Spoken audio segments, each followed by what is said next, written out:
Welcome back to the channel, folks.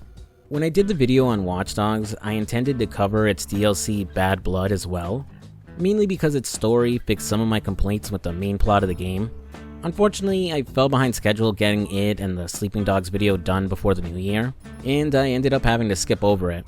So I decided to do a smaller scale video to give it the attention it deserves. For those of you who didn't watch the original video, let me do a quick recap of the main story.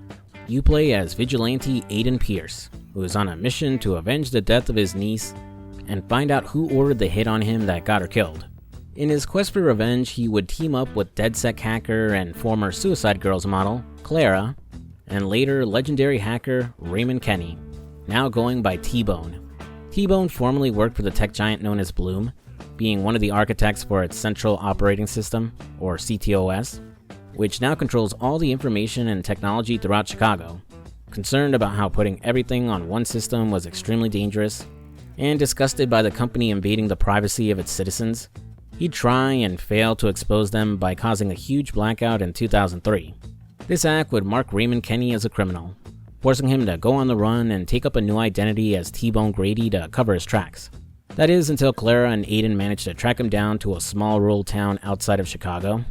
After a rough introduction, Aiden manages to get his help after erasing his biometrics from Bloom's systems, so he can safely return to Chicago without exposing himself.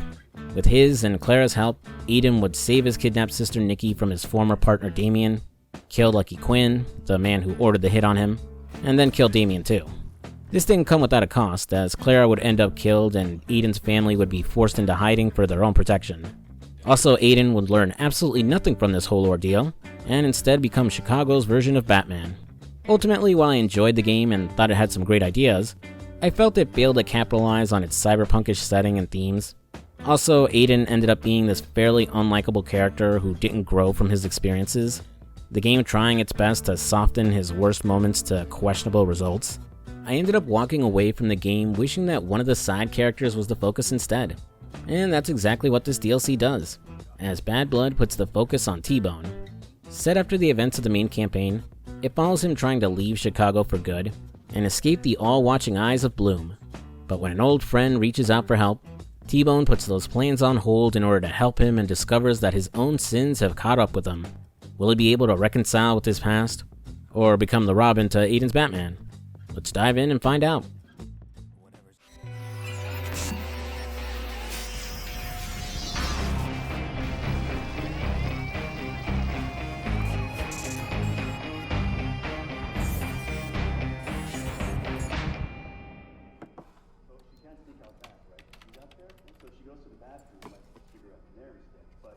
Then she realizes the boss is in the stall next to her. So, man throws a cigarette into the toilet and the whole thing catches on fire. No fucking way.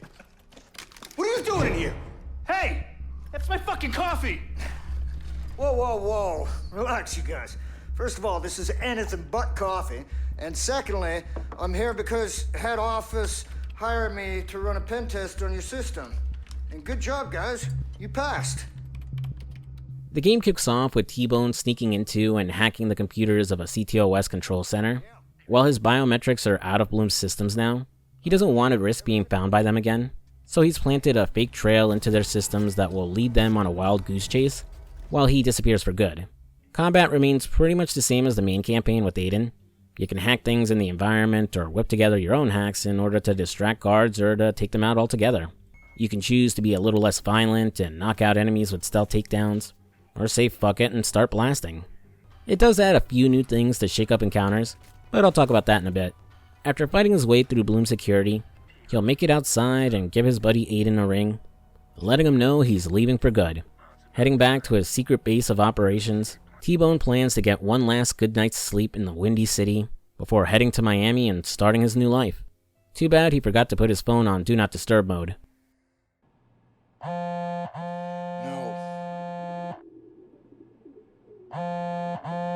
No, I'm not answering you.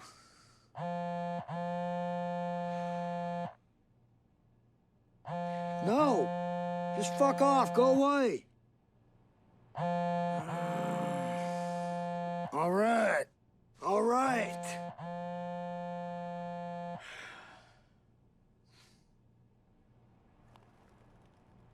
It's been 10 years, Frewer. Ray? This had better be good. Ray, send the police. No, wait. Don't send the police. They may be in on it. Can you find me? Wait, if they haven't talked in 10 years, how the hell does Tobias have his number? I'm just going to assume Aiden gave it out without telling T-Bone. As a quick reminder, Tobias Frewer is a former Bloom employee and also worked on building the CTOS system alongside T-Bone. After he was fired by Bloom, he lost his mind and later became homeless. Paranoid his former employers were going to have him killed one day. During the main story, Aiden would seek him out to get a controller to a bridge that will lead him to the bunker. Afterwards, he basically disappears from the plot, only serving as a merchant near a hobo camp, now selling finished hacks for Aiden to buy. In the present, Tobias has found himself in quite the pickle, as fixers found his location and tossed him into the back of their car, presumably to turn him over to Bloom. So he reached out to the only person he knew who could help. Well, he also has Aiden's number too, but maybe he couldn't reach him, or didn't think he'd come to help him. I was about to blame Aiden for exposing Tobias' whereabouts when we met him during the main campaign, but the old guy does a piss-poor job hiding himself, so I'm surprised he wasn't picked up earlier. T-Bone mulls over just leaving him, as he risks losing the window he created for himself to escape from Chicago, but ultimately, he decides to do the right thing and saves his old friend. Following his GPS signal, we have to drive around and watch as his phone blips on the minimap until we find the car he's stashed in. Once we got eyes on him, we just need to bring the car to a stop and take out the fixers who nabbed him. Careful not to overdo it and kill Tobias. Unfortunately, it's not the happiest of reunions between the two of them, especially when Tobias brings up T-Bone's past. Well, Rose is dead now, and your little tantrum in 2003. How many people died? Yeah. And I'm the head case. You little shit. I'm sorry, I didn't... You know what? Thanks for the rescue. But I need to go. 11 people died. Lindsay Garcia. Jeremy Connors. You want more? Because I can list them all for you. Despite all the time that's passed, T-Bone hasn't forgotten and hasn't forgiven himself for the lives he took when pulling off the blackout of 2003, which is what most likely motivates his decision to stay in Chicago for now and go after Bloom again, partially to help Tobias, but to return to his mission of exposing them and the threat they represent. I forgot to bring it up at the end of the Watch Dogs video, but Bloom managed to walk away scot-free from the events of the game, as they managed to spin all the trouble caused by Damien, Aiden, and T-Bone to their advantage, admitting the system had some issues, but that its firewalls prevented more serious damage to the city. Using that goodwill and listening to community concerns, they end the game with plans to launch a new CTOS 2.0 globally. Also, all the data that Iraq collected that was later leaked by Aiden only exposed corruption between public officials and organized crime, and didn't seem to have anything on Bloom itself. So it's time to stop the evil tech corporation once and for all. Maybe. But first, it's time for some new side content. T-Bone has teamed up with a police detective named Sheila Billings, who pays for his help in dealing with gang activity throughout the city. Referred to as Street Sweep, it's essentially the DLC's way of bringing back the fixer contracts from the main game, but without breaking the narrative, as T-Bone wouldn't work with fixers as they could potentially find out who he really was and sell him down the river. I'm not going to go through all of them, since they really are more or less the same as fixer contracts, but this first job for Sheila is slightly different, and mandatory.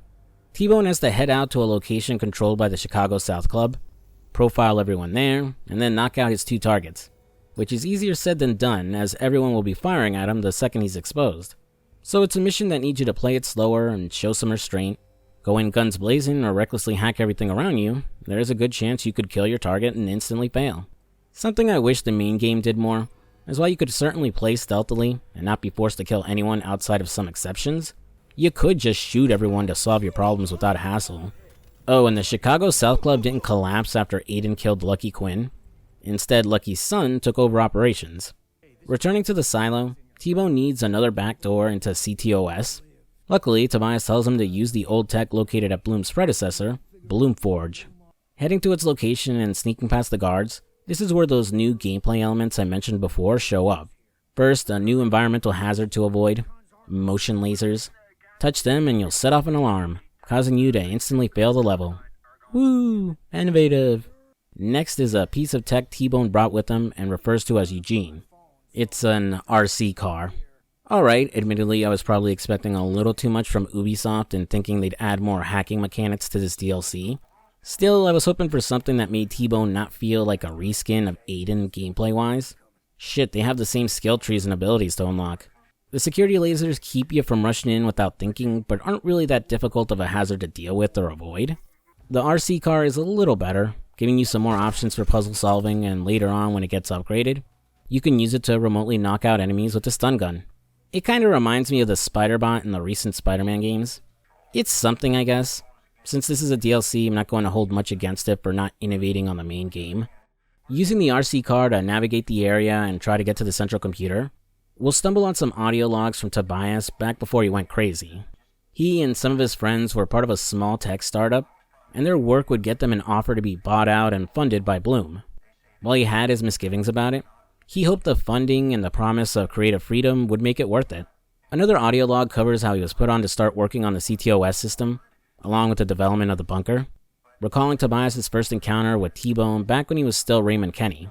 Oh, and I forgot to mention this, but Rose Washington was also responsible for developing CTOS, and the bunker with the other two. She's the woman who was killed by the mayor by accident, the footage of the incident being used by Lucky Quinn and Bloom to blackmail and control him. Getting past more security, we'll do some more hacking, which puts the usual hacking minigame on the overworld instead of its own separate screen. I get the intent of not removing the player from the action, but it's a little clunky in its implementation. Finally, reaching the central computer, we'll get the info and access we need before getting the hell out of there when the guards show up. Returning to Tobias, T-Bone reckons the best way to figure out what Bloom wants is to use his buddy as bait, and get information out of whoever shows up, or track it back to Bloom. This is when the criminal profile mechanic pops back up, as you have to slowly follow behind Tobias, profile anyone suspicious, and then intervene when they try to attack him.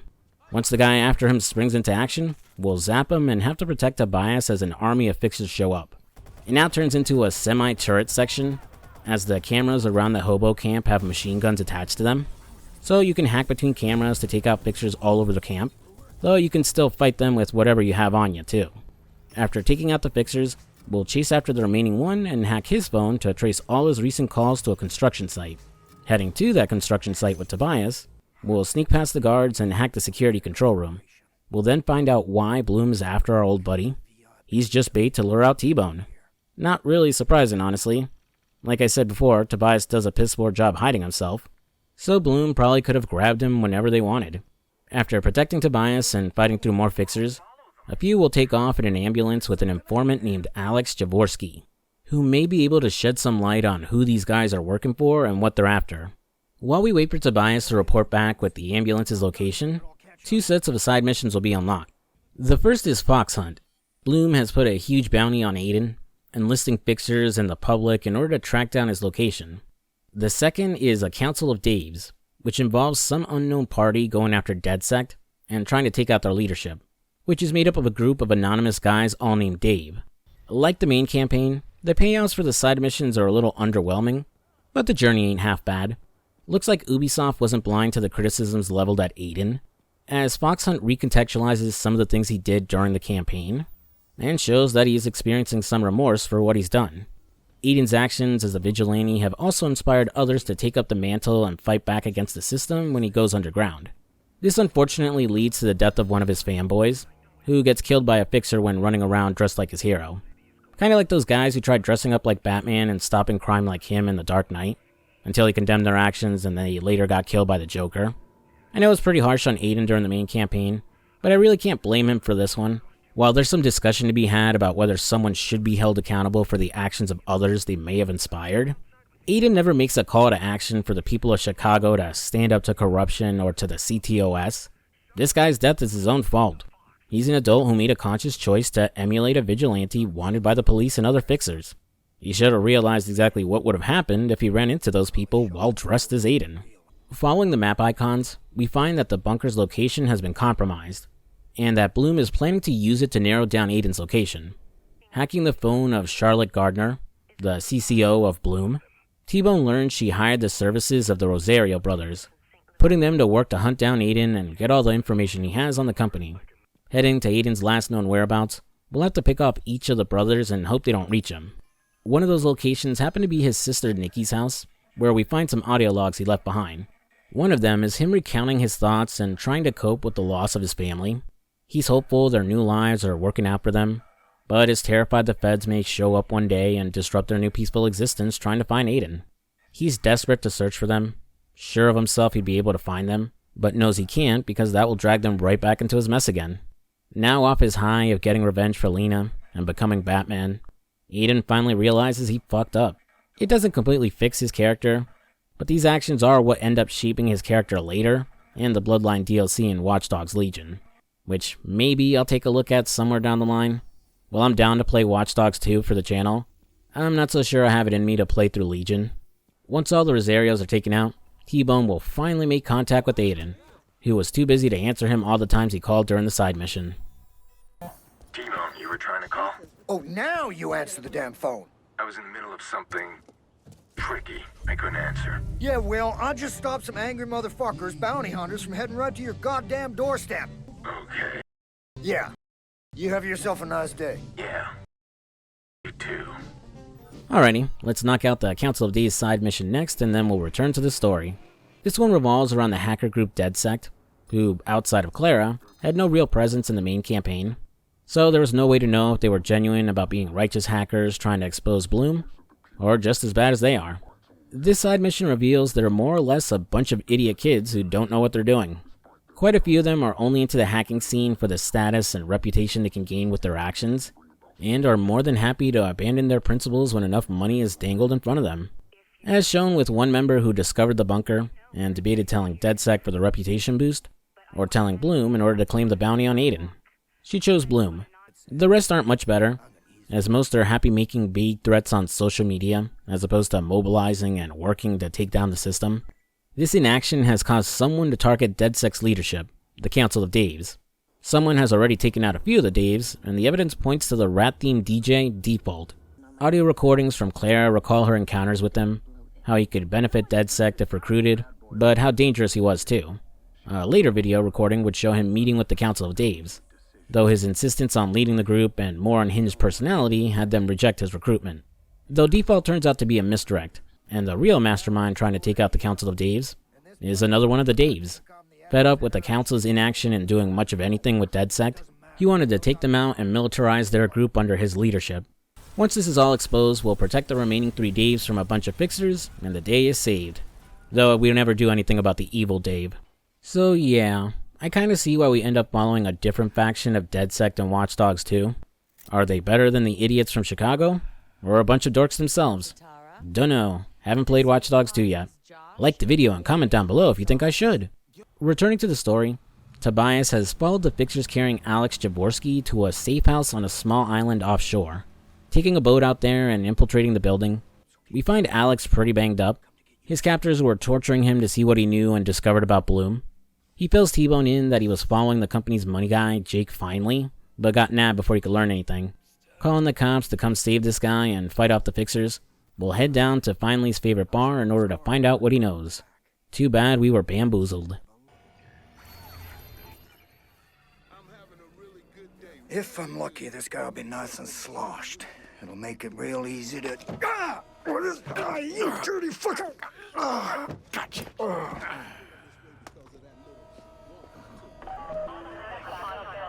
Guess what? We got Raymond Kenny.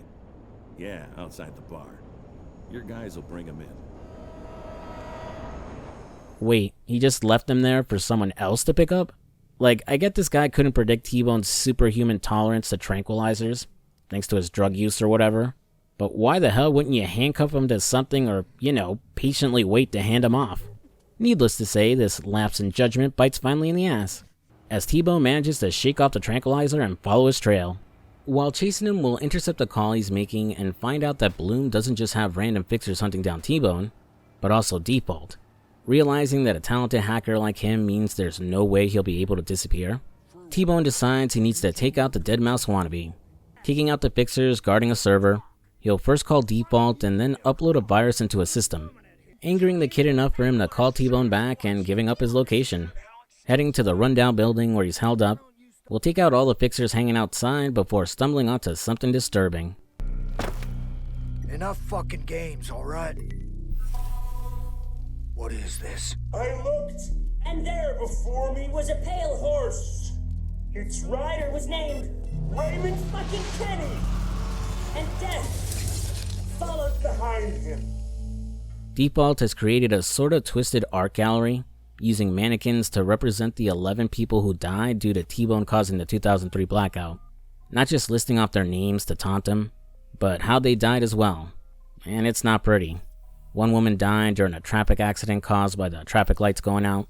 A man bled to death from an accidental injury as he was unable to reach emergency services for help. A woman burned to death in her home. Another was mugged and killed during the chaos of the blackout. I'm not going to list them all, but I think we get the point. It's one thing to say he caused 11 people's deaths, and it's quite another to know exactly how they died, and that some of those deaths only happened because they couldn't call 911 or receive help in time. So why is Default bringing this up? To show T-Bone that he isn't as morally righteous as he thinks? To get under his skin and cause him to drop his guard so he's easy to take down? Well, it's because Default lost someone too.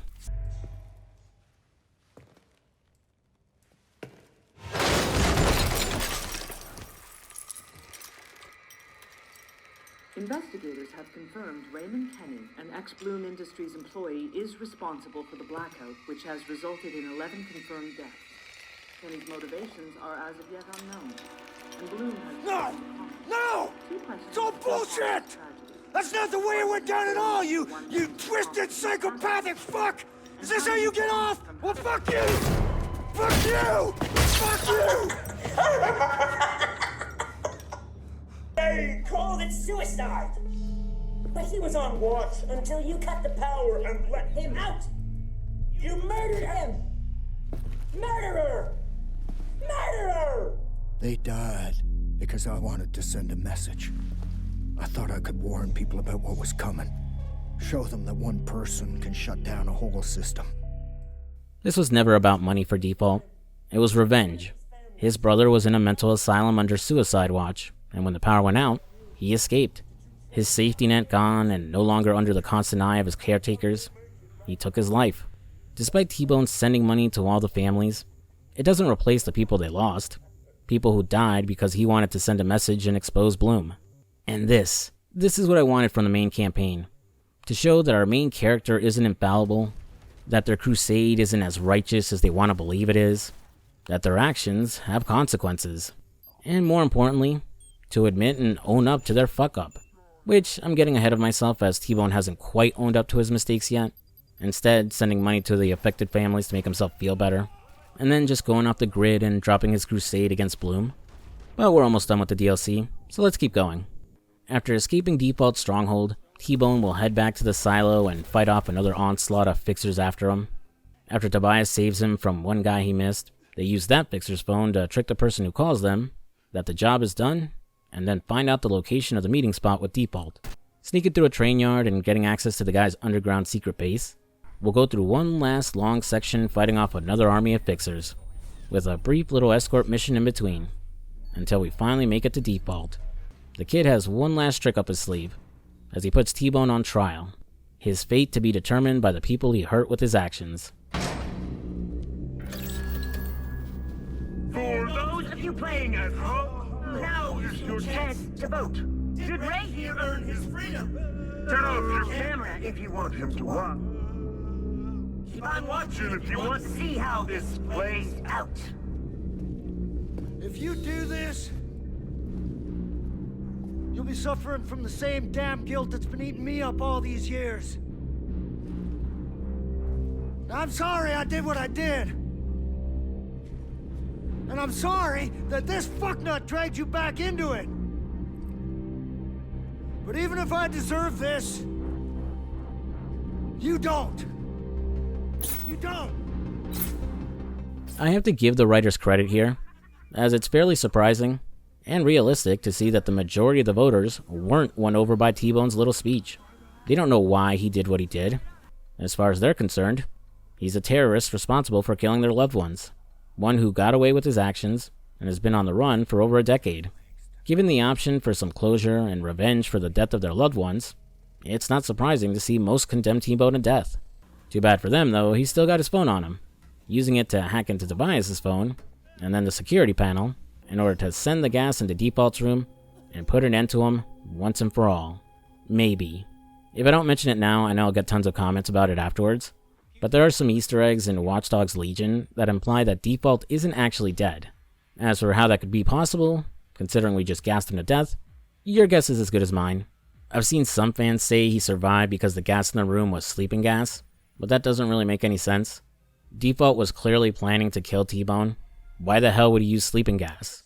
Just in case this exact scenario happened? I don't buy it. A better explanation, and something that's set up earlier, is that he used a body double. During the earlier mission where T-Bone got tranquilized and found out Default was involved, you'll read a message between him and some other guy requesting a double for his DJ performance, which seems to be referring to the mission where Aiden confronted him during the main story. The message most likely existing as a way to explain why Default is still around, as you can kill him near the end of that mission. So this could just be another body double. That or the Easter eggs in Legion are from someone pretending to be him. Seeing as Ubisoft hasn't done anything with Default outside of unlocking his mask in the game, who really knows? Maybe he'll pop up in Watch Dogs 4 if that ever happens. Returning to the DLC, the story comes to an end with T-Bone and Tobias sitting down to a few drinks and staring off into the sunset.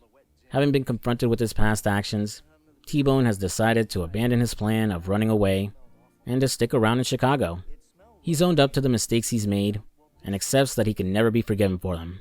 But at least T-Bone can try and do some good by working towards taking down CTOS again, as opposed to going into hiding and wallowing in his self-pity. And that was Watch Dogs Bad Blood. It was short, but I enjoyed it quite a lot. Its story was far better than the main games. It wasn't afraid to show how flawed our lead was, but more importantly, doesn't excuse his actions or brush them aside for fear of making T-Bone unlikable. Also helped that he's way more charismatic and interesting to follow than that plank of wood Aiden. Is it any surprise they bring T-Bone back for Watch Dogs 2? And honestly, I think that's all I have to say. I know my closing thoughts are usually longer, but outside of the story, the DLC doesn't add or improve much over the main campaign. I still enjoy the hacking and shooting combat. Chicago is still a gorgeous open world, and the side missions are so-so. Seeing as many regard the sequel as the best of the trilogy, I'm eager to dive in and finally experience Watch Dogs 2 for myself. And that's the video. Thanks for watching, guys. With this and GTA Advanced now done, I'm returning to my usual longer content. So next up is Mafia 2. From there, I have a few other ideas for games I want to cover in February, but I'm planning to wait before announcing them. My approach this year is to start playing a game I want to cover before I announce it, mainly because it'll help me work out my schedule and figure out ahead of time when I want it out. As always, I'm open to suggestions from all of you on games you'd want me to cover down the line. If you enjoyed the video, like and comment down below. What did you think of Watch Dogs Bad Blood? Is the DLC better than the main game in your opinion? Which Watch Dogs game is your favorite? And if you're new to the channel, I'd appreciate if you subscribed. Check out the recommended video here at the end. I'm FuzzySlippers, and I'll see you later. Peace.